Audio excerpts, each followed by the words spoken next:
എല്ലാ വിദ്യാർത്ഥികൾക്കും പുതിയൊരു വീഡിയോയിലേക്ക് സ്വാഗതം.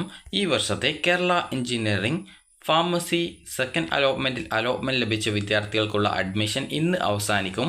ഇന്ന് വൈകുന്നേരം 3 മണി വരെയാണ് വിദ്യാർത്ഥികൾക്ക് ഈ ഒരു എഞ്ചിനീയറിംഗ് ഫാർമസി കോഴ്സുകളിലേക്കുള്ള സെക്കൻഡ് അലോട്ട്മെൻറ്റ് ലഭിച്ചിട്ടുണ്ട് എങ്കിൽ അഡ്മിഷൻ നേടുന്നതിനായിട്ട് സാധിക്കുന്നത്. അതുകൊണ്ട് തന്നെ അലോട്ട്മെൻറ്റ് ലഭിച്ച വിദ്യാർത്ഥികൾ അഡ്മിഷൻ നേടിയിട്ടില്ല എങ്കിൽ ഇന്ന് വൈകുന്നേരം 3 മണിക്ക് മുമ്പായിട്ട് അഡ്മിഷൻ നേടാൻ ശ്രദ്ധിക്കുക. കാരണം ഈ ഒരു എഞ്ചിനീയറിംഗ് ഫാർമസി കോഴ്സിലേക്കുള്ള രണ്ടാം അലോട്ട്മെൻറ്റ് ലഭിച്ച വിദ്യാർത്ഥികൾക്കുള്ള അഡ്മിഷനാണ് ഇന്ന് ലാസ്റ്റ് ഡേറ്റ്. അപ്പോൾ വിദ്യാർത്ഥികൾക്ക് അതുപോലെ തന്നെ MBBS അതുപോലെ തന്നെ ഈ ഒരു BDS അതുപോലെ എഞ്ചിനീയറിംഗ് ഫാർമസി തേർഡ് അലോട്ട്മെൻറ്റ് അതുപോലെ ആർക്കിടെക്ചർ സെക്കൻഡ് അലോട്ട്മെൻറ്റ് എന്നിവയുടെ പ്രൊവിഷണൽ അലോട്ട്മെൻറ്റ് ഇന്ന് രാത്രിയോടെ പ്രസിദ്ധീകരിക്കുന്നതാണ്. അപ്പോൾ വിദ്യാർത്ഥികൾക്ക് ഈ ഒരു വെബ്സൈറ്റുമായി ലോഗിൻ ചെയ്തുകൊണ്ട് നിങ്ങളുടെ ആ ഒരു റിസൾട്ട് അറിയാവുന്നതാണ്. MBBS BDS കോഴ്സുകളിലേക്ക് പുതുതായിട്ട് എഞ്ചിനീയറിംഗ് ഫാർമസി ആർക്കിടെക്ചർ ഇവയിൽ ഏതെങ്കിലും അലോട്ട്മെൻറ്റ് ലഭിച്ച വിദ്യാർത്ഥികൾക്ക് MBBS BDS കോഴ്സുകളിലേക്കുള്ള ഫസ്റ്റ് അലോട്ട്മെൻറ്റ് കിട്ടുകയാണെങ്കിൽ ആദ്യം വരുന്നത് പ്രൊവിഷണൽ അലോട്ട്മെൻ്റ് ആണ്, അതിനുശേഷമാണ് മെയിൻ അലോട്ട്മെൻറ്റ് വരിക.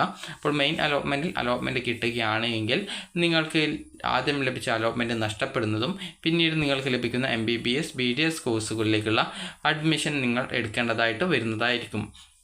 അപ്പോൾ വിദ്യാർത്ഥികൾക്ക് ഇന്ന് വൈകുന്നേരം 3 മണി വരെയാണ് എഞ്ചിനീയറിംഗ് ഫാർമസി കോഴ്സിലേക്കുള്ള സെക്കൻഡ് അലോട്ട്മെൻറ്റ് പ്രകാരമുള്ള അഡ്മിഷൻ ഉണ്ടായിരിക്കുക. അലോട്ട്മെൻറ്റ് ലഭിച്ച വിദ്യാർത്ഥികൾ അഡ്മിഷൻ നേടാതിരിക്കുകയാണെങ്കിൽ ലഭിച്ച അലോട്ട്മെൻറ്റ് നഷ്ടപ്പെടുകയും നിങ്ങൾ ഓപ്ഷൻ രജിസ്ട്രേഷൻ സമയത്ത് നൽകിയിട്ടുണ്ടായിരുന്ന ആ ഒരു 2000 രൂപ നഷ്ടപ്പെടുന്നതും ആയിരിക്കും. അതുപോലെ തന്നെ MBBS BDS കോഴ്സിലേക്കുള്ള ഓപ്ഷൻ രജിസ്ട്രേഷൻ വിദ്യാർത്ഥികൾക്ക് ഇന്നലെ വരെയായിരുന്നു, ഇന്നലെ വൈകുന്നേരമല്ല രാത്രി വരെയായിരുന്നു അവസരം ഉണ്ടായിരുന്നത്. അപ്പോൾ അതിനുശേഷം ഈ ഒരു MBBS BDS കോഴ്സിലേക്കുള്ള 2 അലോട്ട്മെൻറ്റുകൾക്ക് ശേഷമായിരിക്കും ഈ ഒരു മെഡിക്കൽ അനുബന്ധ കോഴ്സുകളിലേക്കുള്ള ആയുർവേദ, ഹോമിയോസിദ്ധ, Unani, agriculture, fisheries, forestry, veterinary അതുപോലെ corporation and banking, climate change and environment science, BTech biotechnology എന്നിങ്ങനെയുള്ള കോഴ്സുകളിലേക്കുള്ള പ്രവേശനത്തിനായിട്ടുള്ള ഓപ്ഷൻ രജിസ്ട്രേഷൻ ഉണ്ടായിരിക്കുക.